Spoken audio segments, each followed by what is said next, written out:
Perfect. Yeah, Yeah.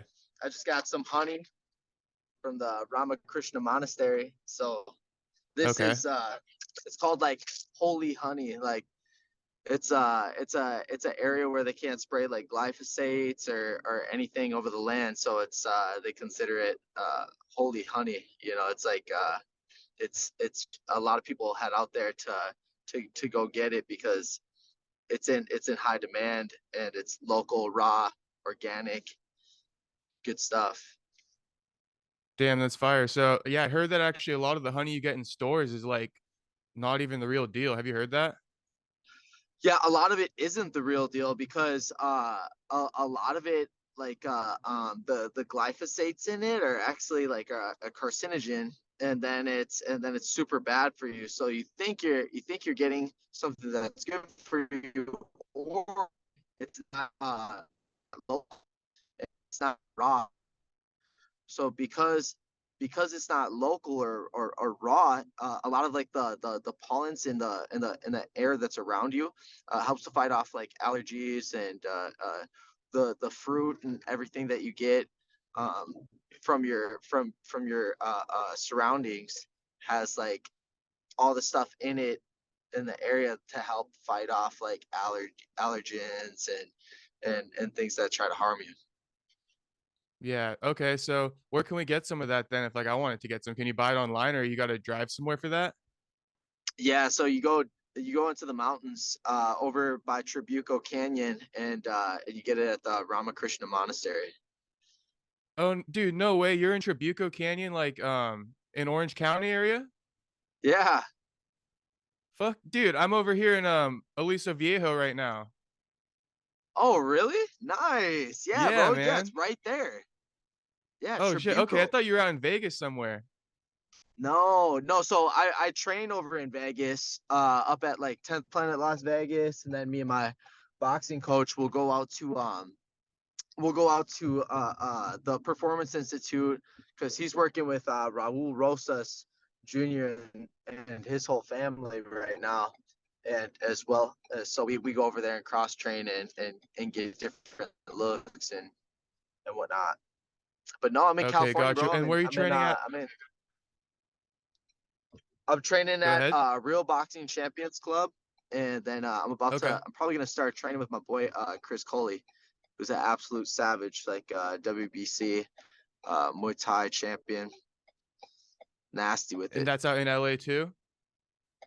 Yeah, that's out in LA. He's over in Okay. Montebello, and then I'm up at Triunfo as well. Oh, Triunfo. I've heard of that. What city is that in? Costa Mesa. Oh, Costa Mesa. Okay. So are you mostly out in Costa Mesa area then training? Because I know there's a lot of gyms over Yeah, there. yeah, Yeah. yeah. Okay, for sure. I'm out in Costa Mesa. Like, it's like the jiu-jitsu gym is only like 5 6 minutes from my house. Okay. Oh, that's sick. Yeah, Damn, damn, man, small world, huh? That's crazy. bro, come train with us. All right, I'll come down sometime. I'm over in Aliso, so I'm only like 25 minutes away tops. Yeah, you're over by MMT. Yeah, exactly. Like that's like the Yep, next city over. yep. Okay, bro. I'll send you a message sometime and I'll come through and train. You're more than welcome anytime, man. Man, what a coincidence. That's That's crazy. crazy. I That's actually know awesome. I have a couple homies who like have heard of you as well. I don't know like if you've done any training like more like on South County area, but a couple of my homies have mentioned you too, so they were excited about your debut like last month or something like that. That's dope. Oh yeah. Yeah, so you might have trained with someone I know down the road, but I'm Probably, not bro. sure if you know I his name. train His name's Amin. Amin Monjezi. Yeah, yeah. Yeah, I know Amin. Yeah, you know that That's what's kid? up. Yeah, great guy. Yeah, he's a homie Great of one guy. of my buddies, so he mentioned you to me because he knows I like run some MMA page. So he was Yep. like, "Oh, do you know like Blake? He trains at my gym and all that shit." Sounds exactly like him too. I know, right? Yeah, That's funny. Amin's He'll see this awesome, maybe, man. so. Yeah, Hell I yeah, hope he man. Well, it's does. funny. You know him as well. Yep. Yep. All right. Well, I wanted to talk about like your debut a little bit. You debuted against Okay. Shane Young. Yep. You kept your undefeated record intact. So I guess Yes, how was sir. all that? Like, talk about that debut and the experience altogether. For sure. For sure. Yeah, it was awesome. that was like the first fight where I felt really comfortable, although I didn't say it right in the post fight interview. He's like, were you a bit nervous, Mr. Builder? Michael Bisping. Yeah. I was like, Yeah. no, not at all. I was really, really comfortable, really nervous. I was like, what I let's say is like really comfortable, not nervous. Um, but but it's all good. I felt great, man. I felt like I had great wind. I had a really good camp. My coaches were all on point. You know, like it just felt good. The last pound of the weight cut came off kind of hard, but Mm-hmm. I think it was a little bit of jet lag and traveling so much along with it, you know. So um I think it's in Calgary, Canada. So I looked up flights and it's only 3 hours away. So that's like going back to Minnesota for me. So that's an easy flight. Yeah, as far as this upcoming one, you're saying you're not too worried about jet lag this time around? Yeah, not worried about jet lag and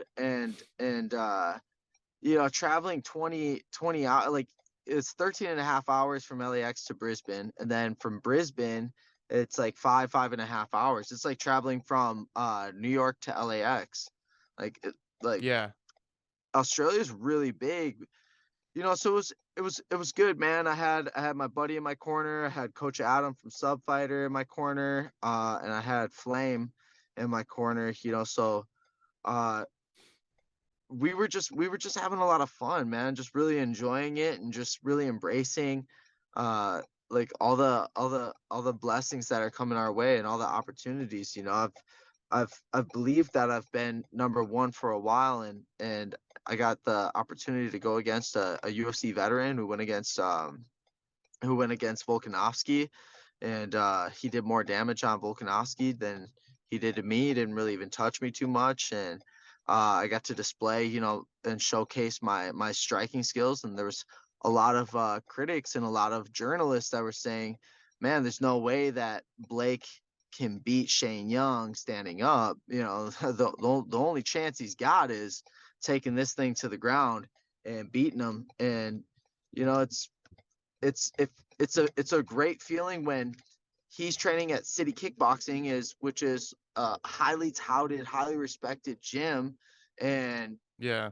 he's training with Israel Adesanya, Dan Hooker, Volkanovski. I'm pretty sure there's more guys there, but those are just a few of the highly ranked names in that gym. So you know, he's training with great people. He said he was the most focused that he's ever been for that fight, and he had that fire and that hunger back. So it was great to be able to go in there against a guy who was focused, had a long training camp for me, had a ton of focus, was dialed into the new gym that he was at, and for me to go out there and beat him, and not the way everybody thought that I would. You know, standing up and striking and banging Yeah. with them. Yeah. Exactly. So did that do a lot for your confidence in general, or did it just like, I mean, I guess what I'm asking is, did it boost your confidence or did it just kind of back what you've already been thinking about yourself after that fight? A little bit of both, you know. It's like it's definitely a Hmm. confidence booster because with like his thing was like, oh, he only has 8 pro fights, you know. He's 7 wins and Hmm. a draw, you know. So my experience is gonna pave the way for me. And you know, a lot of people don't know that I have a pretty highly touted amateur record. I went 36-2 as an amateur. And my only 2 Oh, losses were damn. national Golden Gloves in the Ringside World Boxing Tournament. So it's like at a world event and a world tournament and a national tournament. So you know, it's like and it's not like I got smoked. I lost both by split decision. You know, like Yeah. you know, so it's like for people to say that I lack experience is their lack of awareness. It's So what it's is like they're your just amateur background in naive, boxing and too? that's okay. Yeah. Yeah, Can you went hear me? 18-2 for boxing. Yep, I can hear you. Can you hear Okay. me? Yeah, it was just lagging behind a little bit. But you said you went 18-2 in boxing? Yeah, 18-2, 18-2 in boxing, and I won the Golden Gloves twice. I won the regional in the state, and Golden Gloves in 2013 in Macon, Georgia, and I won the regional. But I didn't have enough fights to fight in nationals in Spokane, Washington, so I wasn't able to Mm, go to nationals. So kind of sucked, but or else I could have been a national champion. I believe I would have went out there and swept up the middleweight division, and I fought at middleweight, which in boxing is 165. mhm, I beat a 10-time national champion. He's either 2-time or 10-time. Pool both, and this guy had like 360 some fights, and I beat him at light heavyweight, which for boxing is 178. So mhm, for people to say that I lack experience or I haven't gone against guys that that are really good, they just don't know, and that's okay. I'm okay with people not knowing that, but everybody's gonna find out, and everybody is finding out. So it was a boost of my confidence to be able to do that in the MMA world and have a successful UFC debut and showcase my skills. Um, but I really didn't even showcase that much. You know, I see. we were we were we were uh we were going out there and putting on a show, but I have so much more uh in the tool belt than what people saw that night or that day, because it was like 7:30 in the morning when I fought. Yeah, was it a little bit of the travel that kinda didn't allow you to show everything you wanted to, or was it maybe the opponent, he wasn't, able to bring enough of that out of you necessarily? Mm, I think it was just trying to play a smart game. I know this guy is dangerous. He's a vet. He's got a lot of experience in the UFC. He's coming back hungry, and he's from a really good gym. So, I think maybe just uh, probably giving him a little bit too much respect. And once I just started letting my hands go, I really started touching him up and almost got him out of there in the third round. So much so that Gotcha. he was even shooting for takedowns at the very end of the fight. So I think this time around it's going to be a lot different. We're gonna add more things together. Definitely get a good flow going with the style. Yeah. So, like, I noticed you haven't taken any time off. It's a quick turnaround. You're going to be fighting in June. So, Yep. you're looking forward to showing off a lot more skills in this one. And it's also kind of I guess how the media is going to be looking at it, it's a grappler versus grappler matchup because they don't really know about your amateur boxing background. But, Yep. maybe this will be able to bring more out of you just with the fact that he's more of a grappler as well. Yeah. Yeah. Yeah. I think so too. Yeah. He's trying to grapple, and for me, grappling against me is tough. I mean, I'm not I'm not one to play with on the ground, and it shows. Like my skills are diverse, deeply. Like I won my pro debut with inverted triangle, body locking around the guy, strangling him. What Jorge Masvidal got caught with. Um, in the amateurs, they put me on Fox Sports Network because I won by omoplata. I was like one of the only people in RFA history to ever win by omoplata. Uh, Damn. it's and my wrestling is getting better every single week. So I don't know what they got going on in Canada, but I hope it's good. Yeah. So you think that probably overall you got the grappling and the striking advantage in this one then, huh? Yeah, I feel where everybody thinks I'm weak is like my greater strength. For me, it's like no matter where it goes, I'm comfortable. I'm just extremely comfortable. Even in the Frankie Buenafuente fight, I was down the whole fight, but I'm throwing up omoplatas, gogoplatas, almost with a gogoplata, and then ultimately finished them with a triangle choke, strangled them out cold, and yeah, took the dub for the Okay, title. so where did like you get this extensive like mixed martial arts background with only 8 wins, in MMA? Was it you took time to develop your skills in both like grappling and striking, and then you made the transition to MMA? Is that kind of what happened here? Well, I started off boxing, and then boxing wasn't enough. I wanted to learn the ground game because I did a sparring Hmm. session where we were boxing in the ring, and he Yeah. got full mount on me, and I was like, man, if this guy takes it to the ground, I'm toast anywhere. I was like, in a street fight, if I get into a fight standing, I'm good. But if it goes to the ground, I have no idea what I'm doing, so I need to learn more. And so it put me on a path from 17 of learning from all the best grapplers.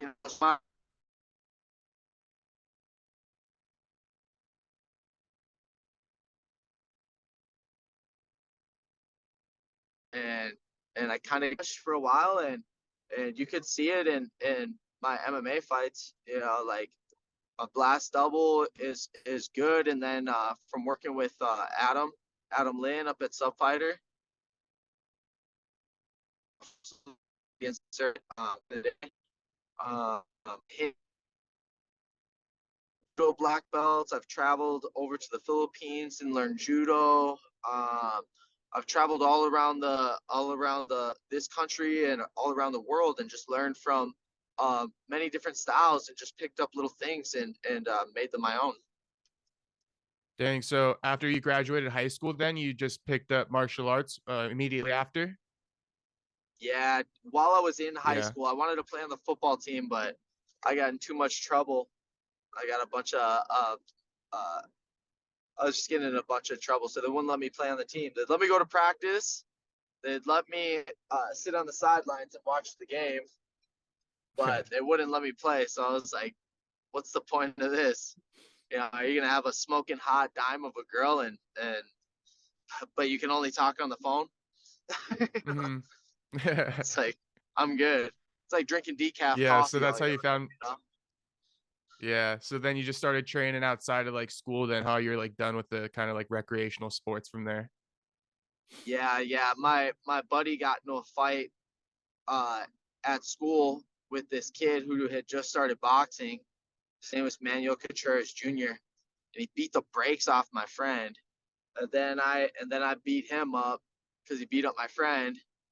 And Damn. and then I apologized to him when he got back from his suspension from school. And me and him became best friends. Oh shit. Yeah, But then right that's after how I that, kind started. of just you found a knack for it. Yeah, yeah, yeah. I was like, bro, it's just the sickest street fight. I was like, you really beat the fuck out of my friend. So I I'm sorry I did that, man. Like, can you forgive me? And he was cool about it. And then he invited me to the boxing gym. And I mean, he got his payback. Like, he beat the fuck out of me for like a year. But he got me Oh, really good. really? And he Damn. was yeah, he was my best friend and my road dog. You know, me and him did everything together because he was number one in the country, or he was number three in the country at the time. But he had just beat the number one guy in the country um, at the I think at the Silver Gloves.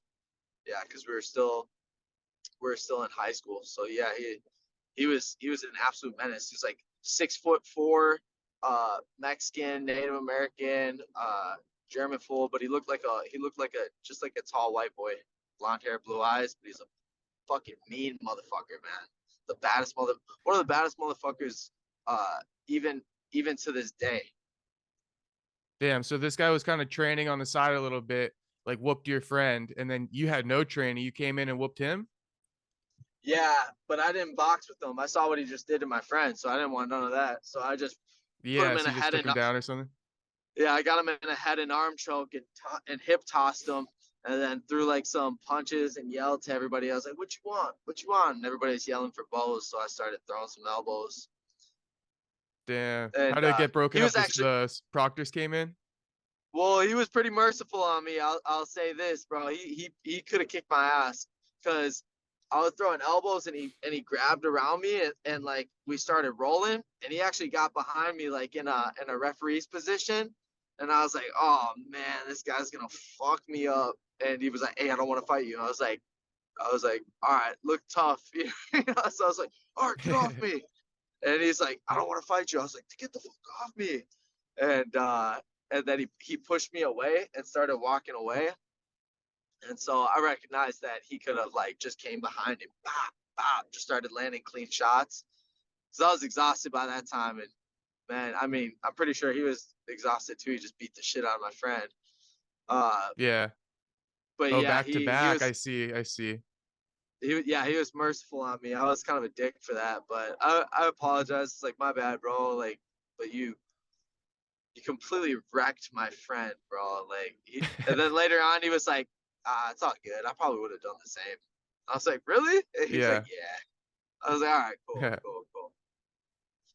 And then That's me and sick, him, man. he was the only. He was like, hey, I'm the only person you can spar.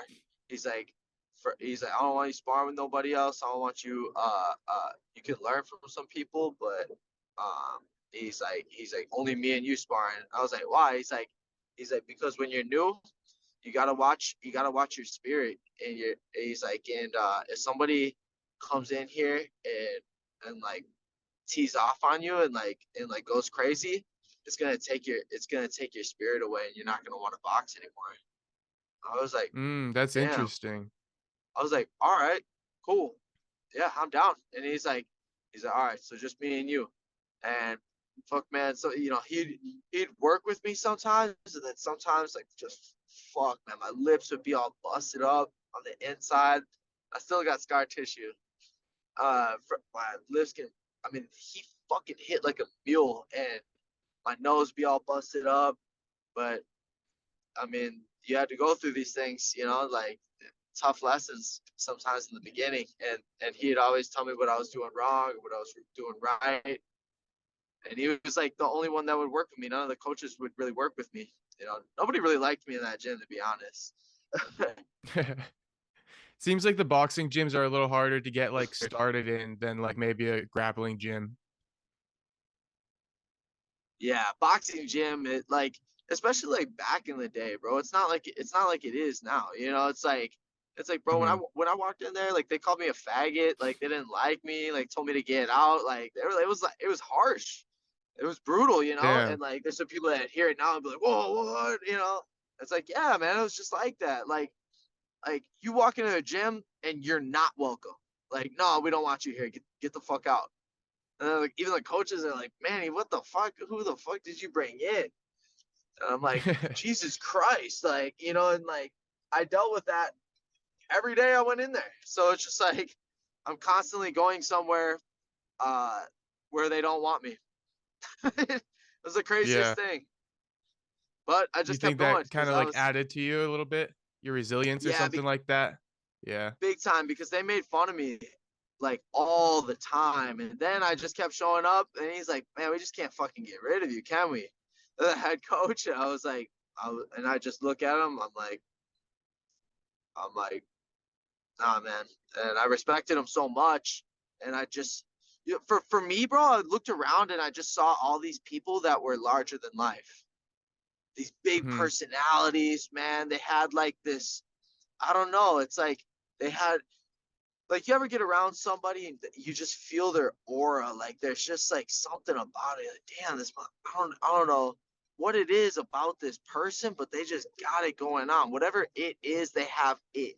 And it seemed Yeah. like, and it's hard to be around people like that, but I found that in all these people that were in the gym. And I was like, man, I just want to be like these guys. I want to be around them, and I want to do what they do, and maybe if I hang around long enough, I I that's what I did. I stayed in that gym, and none of the coaches really paid attention, but there were some really great boxers that went to that gym, and I just was it. I just One watched sec, and sorry. listened and just shut the fuck up and just watched. Yeah, no worries. But Yeah, yeah, so you kind of just stayed in your place a little I bit just while you were there observed. and kind of, yeah, Yep. that's awesome. It's And like, then, you know, go ahead, sorry. uh, say like in harsh environments and like the hood, it's like the only way to survive is by watching and listening. So I just and they say that you should do that too anyway. You should two Right. eyes two eyes, two ears, one mouth, listen and observe twice as much as you talk, so that's what I did. That was my MO. Yeah, 100%. And you just kinda mentioned, like, it was in the hood there, so you're not, you weren't always from Orange County? Were you more, like, in LA County based growing up, or, where are you No, I from was I exactly was to start? I'm from Minnesota, Okay. and and St. Paul has some great areas, but the area that the boxing gym was in uh Mhm. wasn't really an area that like too many like it just wasn't a place where too many white boys were. So it's like I went into I like an see. all black, all Mexican, um and then like Hmong boxing gym.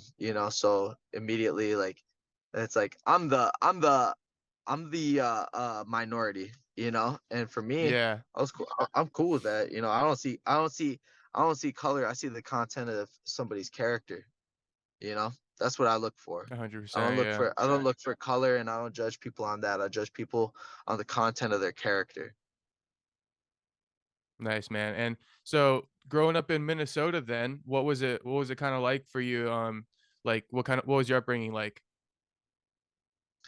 It was rough, man. I grew up in a trailer park, and I'm glad that we moved out right around age 5 or 6. Uh, or around 7.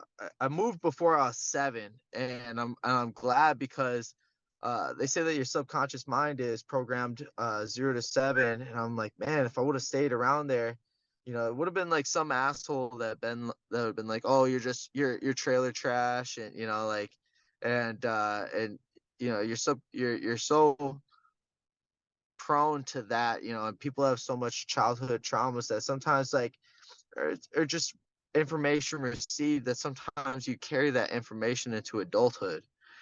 So I'm glad I didn't perceive myself as trailer trash. And my mom, single mom, my dad was in and out of jail and prison. He's a really bad alcoholic, and so we moved into a town called Cottage Grove, and it was pretty nice. It's like suburbs. um and it was a nicer neighborhood.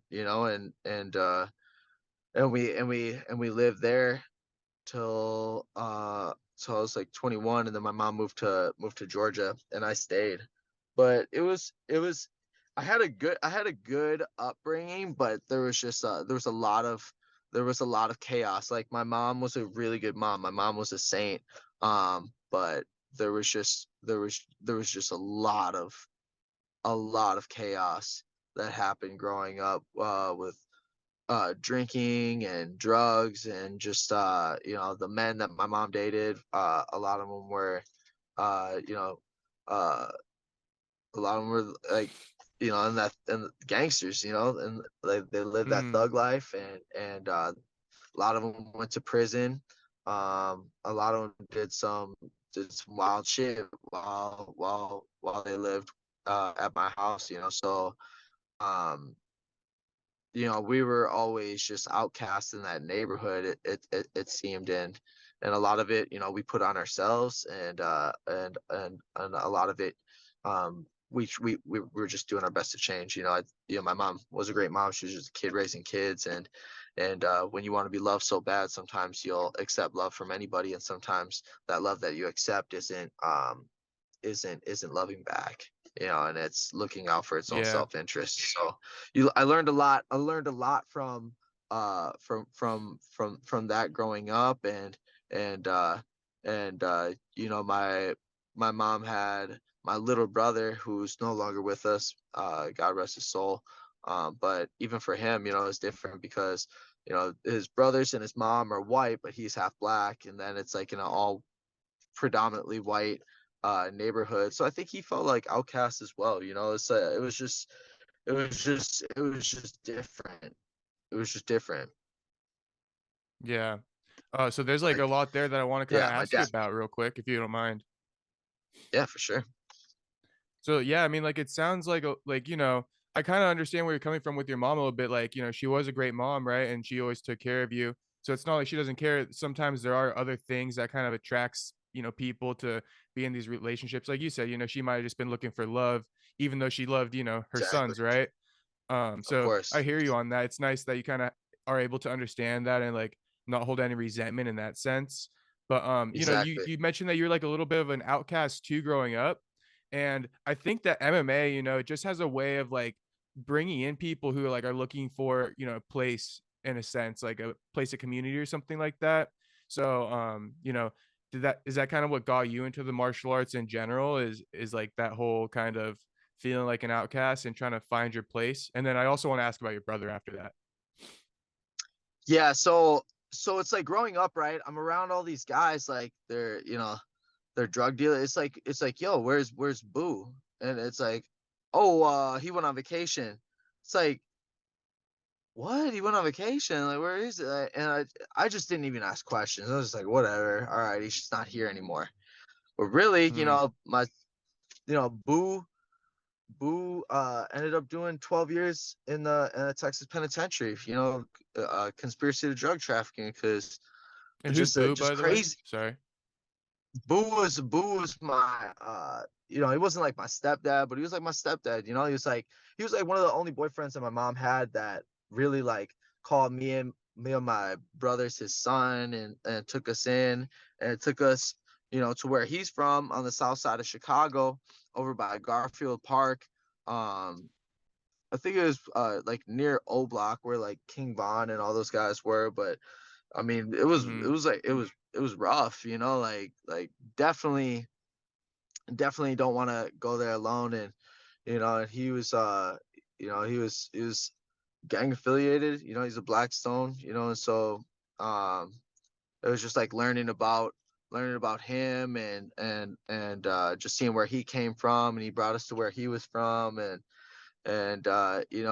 he was a good guy, but he had his vices, and he had his issues, which ended up getting him caught up, and doing a lot of time in the penitentiary. So but this was normal. Like, it's like, oh yeah, it's like, well, my dad's always in and out of jail, recently mhm. going to prison. So it's just like, yeah. So when I go into this harsh environment, and it's not welcoming, and the boxing coach is rough as hell. He's a hell's outcast. um I'm like, oh, this is normal. It's like everybody I grew up around. Like, I'm not it was uncomfortable for me to be around like people with two parents, and people that had their whole life together, and looked like everything was great and grand and wonderful. It's like I always wanted that, but I understood that I could have that, but it was just so far fetched to me. It was just alien. It wasn't anything that I grew up around. It was it was it I was see. uh it was controlled chaos, which is the sport of MMA, which is I thrive in it. Like, when I get in there, I'm comfortable. Like there's it doesn't bother me at all. Mhm. It sounds like the chaos is like what you find normal, and then almost like too perfect of a situation is like was unappealing to you maybe back then too. Absolutely. It was but that was uncomfortable for me. Like sitting down and having family dinners and talking about our day. It's like, what? Like what the, like, I liked it, but it made me feel uncomfortable, which Yeah. was a bit unfortunate. And I see it play out in my day-to-day life, even to this day. Um but it's all stuff that can be reconstructed and reprogrammed and changed and whatnot, because we're not who we were in the past. We have the ability to overcome and comprehend new realities and new perceptions and perspectives and ideas and thoughts that can lead to feeling a different way and acting a different way. So I'm aware of that. But the truth of the matter is, it's like, sometimes how we're raised um plays a role in our day-to-day life as adults. So going back and finding the root of the cause, and then reconstructing it, is important, I believe. Yeah. And then, you kind of mentioned too that you said your brother took his life. Is that what you said? Yeah. Yeah. I'm sorry to hear that, man. Unfortunately. absolutely terrible, honestly. And I actually lost my dad when I was young, so I know how that feels just to lose a loved one, who you're not really expecting to lose at the time. So I just want to say condolences on that. Of course. But Yeah, same as same far to as you. like, Same to you, my boy. thank you, brother. And I just want to ask, like, was this something like the childhood? Maybe he wasn't able to find like a network of people to kind of like, you know, let his emotions out or whatever the case. Curious what you think went wrong there with like your guys' childhood where it wasn't as easy for him. Yeah, I think so, man. It's like, it's like uh we can all feel different, and we can all feel a certain type of way, and it's all about a perspective, man. Like, you can choose to be a victor or a victim, and I think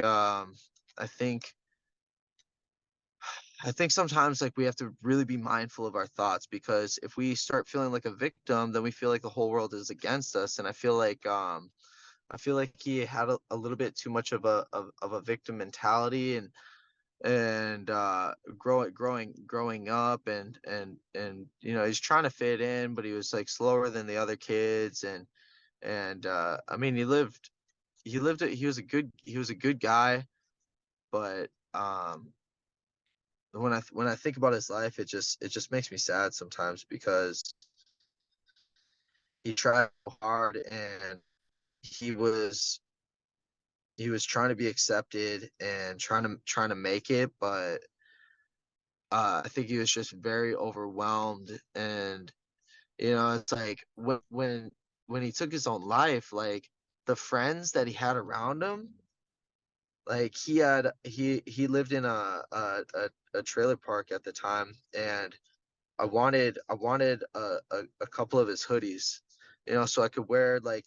And he was getting some nicer stuff, and all his friends, like, stole all his shit, stole all his possessions. Mm, So it's like, we got, like, some of his stuff, but it's like these friends that he's hanging around with are all thug life and shit.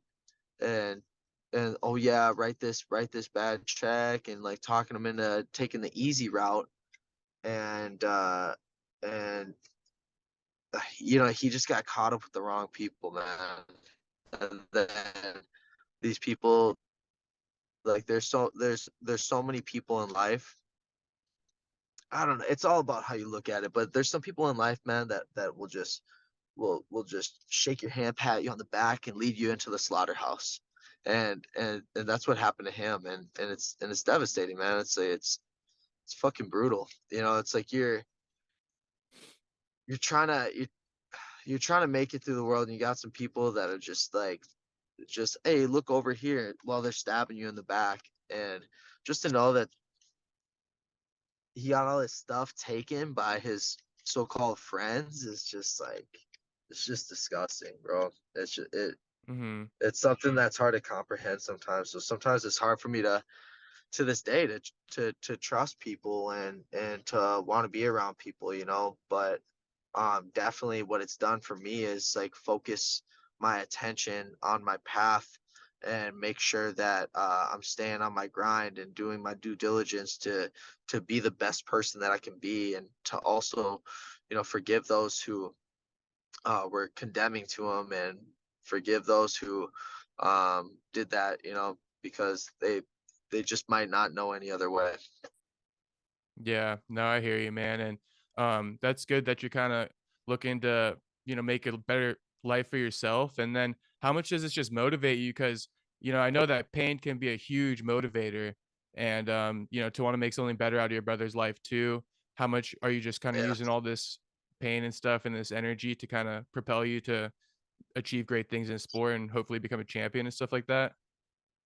Yeah, I mean, pain has been my greatest motivator my whole life. Hmm. It's like, the pain of having my stepdad, who, I really love Boo, man. He just got out not too long ago. And it's like, man, having that phone call with him, like, man, that was tough, bro. It's like, man, it's like, where were you? What happened? What's going on? Like, how are you now? Like, damn, 12 years of your life incarcerated is crazy. It's like the pain of just feeling different and not feeling accepted, and trying your best from all your peers, the pain of losing a loved one, and when every day you're talking to him, every day you and him are going over different things to do. Hey, try this, maybe you could do that, and then they take their life, when you were just on the phone with them a month ago, talking them down from the cliff. It's just, pain has been my greatest motivator.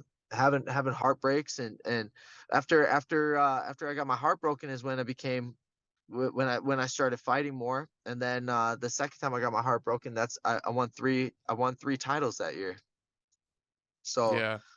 I I I take the energy and I use it, and sometimes I can get in my head, sometimes I can isolate, and sometimes I think it's just being mindful of knowing when to be alone, and when you know it's like the old saying, if you ain't got nothing good to say, don't say it. And it's like, well, if I know that, I know sometimes if I feel like I can't contribute, like I'm so far deep in my head and my thoughts, I have to be alone for a little bit, and collect my thoughts, and calm myself down, or get to the gym, and work it out, and Yeah. martial arts in life is all about expression, so um we if we bottle that stuff up inside, that's how people get anxiety, and bouts of feeling depressed and suicidal, so we have to take that energy and transmute it into something that's beautiful, and then you become an alchemist, Yeah. you're like Jesus turning water into wine, you know Yeah, 100%. And, it's cool that you even said that too, because I think it might go over a lot of people's heads. So I'll just kind of maybe even like say it in another way, which is like, I think you're saying right. sometimes you got to be alone, but it's for another thing. Like, if you're not feeling good and then you go and just associate with a bunch of people and you're not even in the right headspace, it's better to probably take that time to be by yourself and process it all. And then, you'll be better out in the world. You'll be able to get off that good energy and all that other stuff. But don't be like, if you're not feeling good, it's not always a good recipe to go hang out with the Yep. homies and like, yeah, exactly. So I just want to Yeah, put that because out in case nobody didn't hear that part. yeah, I appreciate that, because I think we all can relate to a time where we're not feeling that good, but we're like, oh, we're just gonna go out and do it, but you're really not feeling it, and then everybody's like, hey, what's wrong? What's wrong? Hey, are you all right?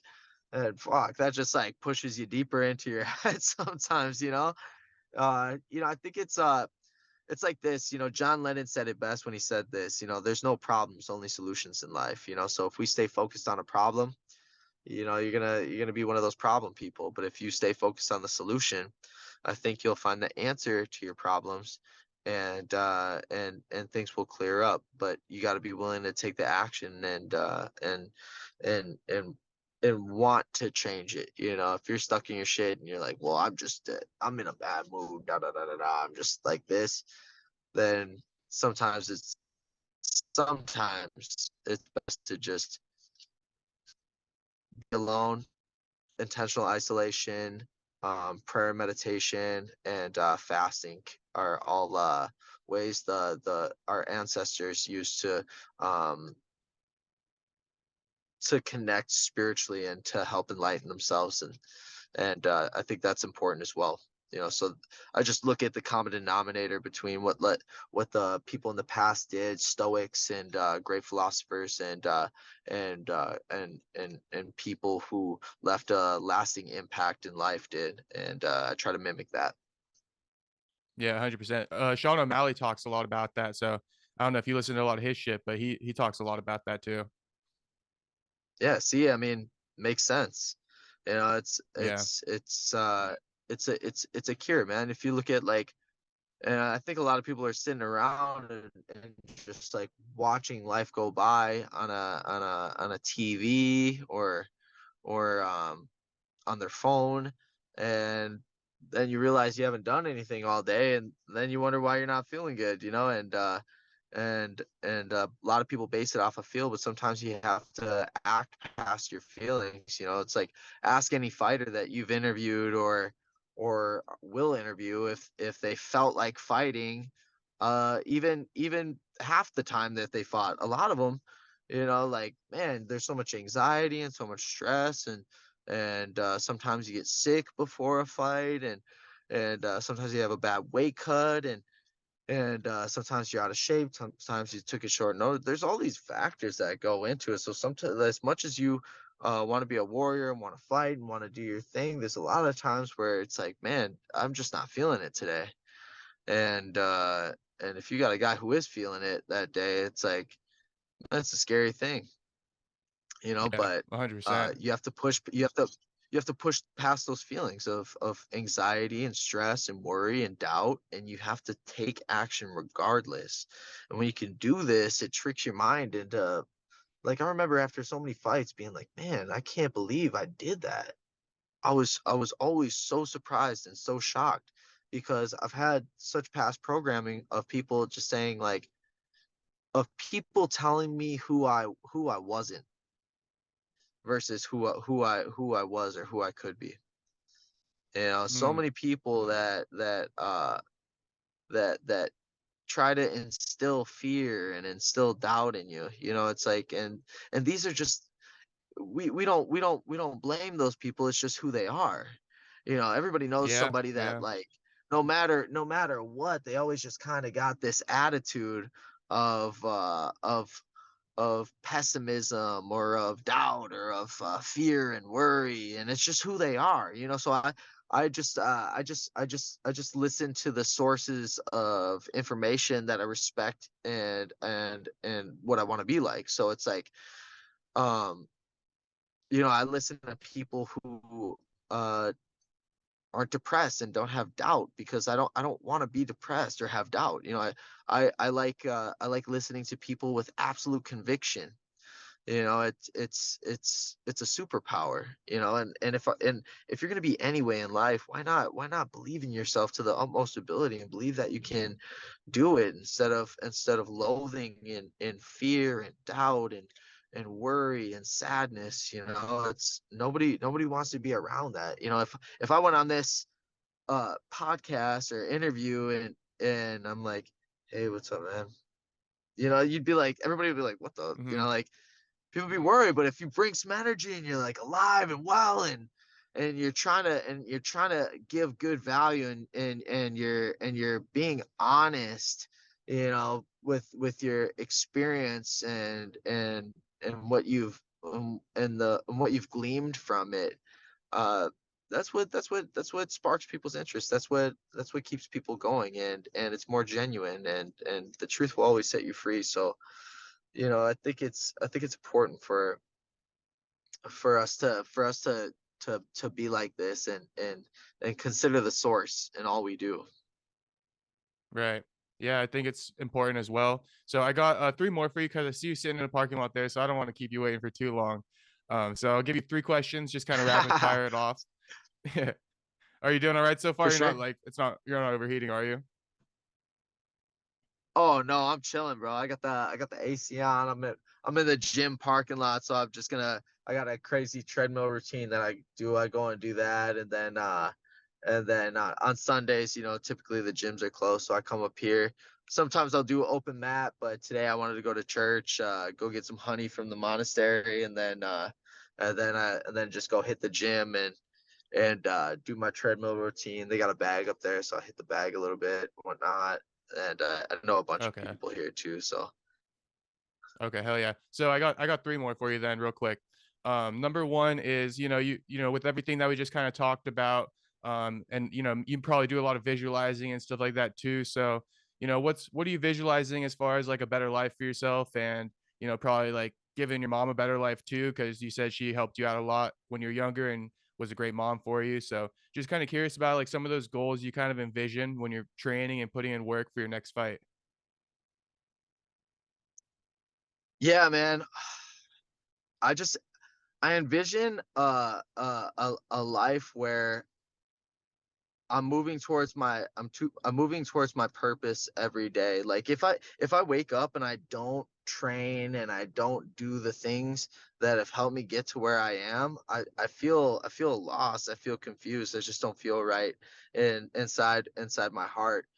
So I know that me fighting and winning, I know it helps a lot of people, especially those who know my story and know that, like, man, you can it's mainly about just showing people that, like, man, you can come from nothing, like a trailer park, from not believing in yourself, from you know being caught up in addictions and alcoholism and and all this, and you can rise above it and become a better person if you just take the correct actions, if you just change your mindset, if you just hang around with the right people, if you're willing to sacrifice who you are for who you'll become at any moment in time, that it's possible. And so it's to show people that anything's possible for your life, and it's for all the people that I love and all the people that are watching and listening that need hope in their life. Awesome. And then I got another good one for you, which is, what kind of fighter do you want to be exactly? Like, some people are looking to be exciting fighters, gangsters in the sport. So I guess what kind of fighter do you want to be if you ever asked yourself that question? Man, I see myself as number one. I see myself as number one in the world, and and it's exciting because there's a lot of people that just see the skill set that I have now, and there's a lot of people, Dana White, who sees that I'm very good. Oh, this guy's a little bit older. Um, and I'm just here. I'm here to show that I'm number one, and that because I'm willing to sacrifice who I am at any given moment in order for what I'll become, that when you keep doing that and constantly and continuously learn and grow every day from the best people, and you seek those people out as well, the possibilities are endless. So I see myself being number one. I want to be on the pound for pound list. I want to be considered the GOAT. Obviously entertaining. I want to be an entertaining fighter. Get some highlight reel finishes, some highlight reel checks, and just show the world. All right, fuck yeah. I think that's a great goal. And then my last one for you is how the hell did you lose 16 pounds or whatever it was in like what 3 days or something like that? Yeah, bro. That shit's Yeah. I was crazy. 185, snacking, and right now, bro, I'm like, this morning I woke up 168. So, like, Damn. I It's I almost I 20 cut pounds it off, now kept it or off. 30. But sometimes, like, yeah, about 20 pounds. And it's just, a lot of it's like disciplining. I tell everybody, I go, look, the number one thing fighters all lack, and including myself sometimes, is disciplining your diet. I've seen so many great fighters lose to a weight cut. The goats of the sport lose Mhm. to a weight cut.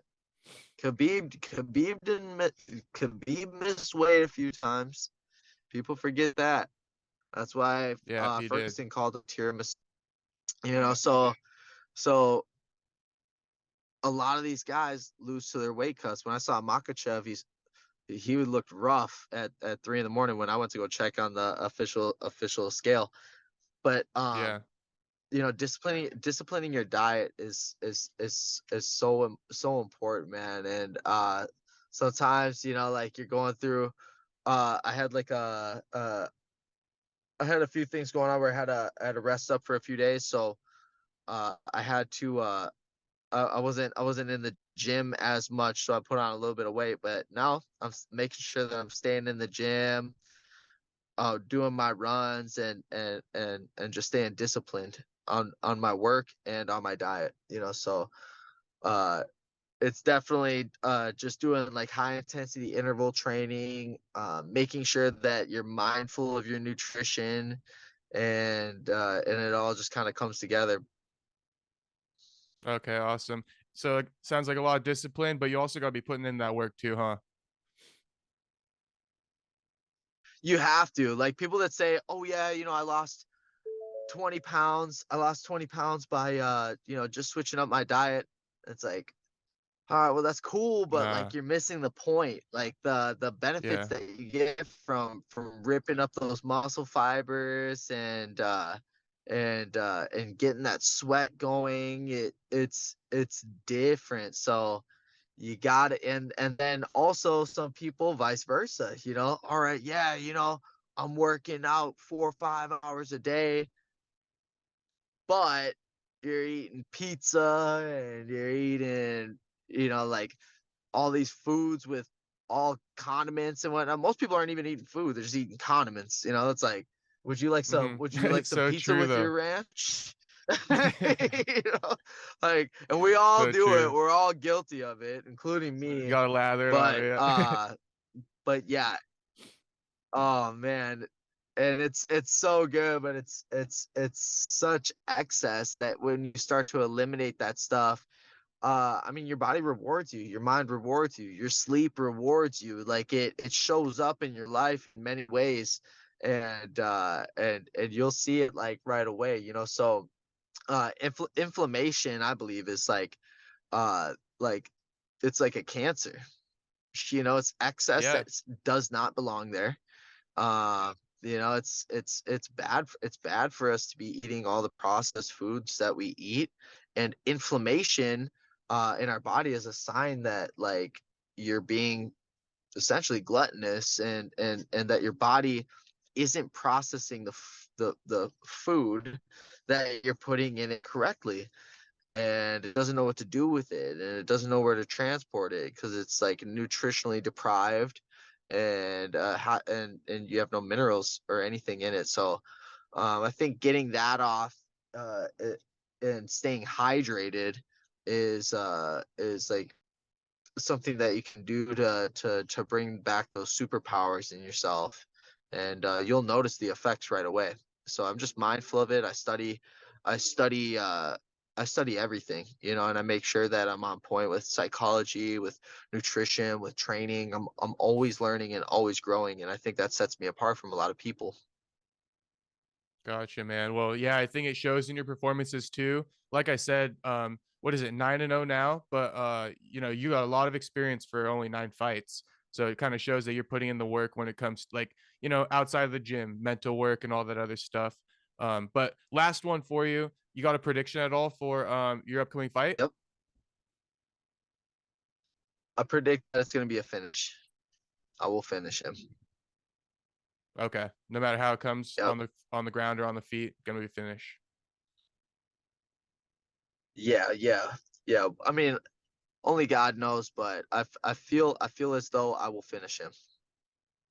Okay, awesome. Well, looking forward to that. That's coming up on June 10th, so look out for that one. That's in UFC Canada. And yeah, that's been a great interview with Yes, Blake sir. Builder. So look out for his fight. It'll be his second fight in the UFC. And thanks again for the time, Blake. Enjoy Yep. your training over there. Hey, thank you, brother. I appreciate it. And hit me up when you want to get some training in.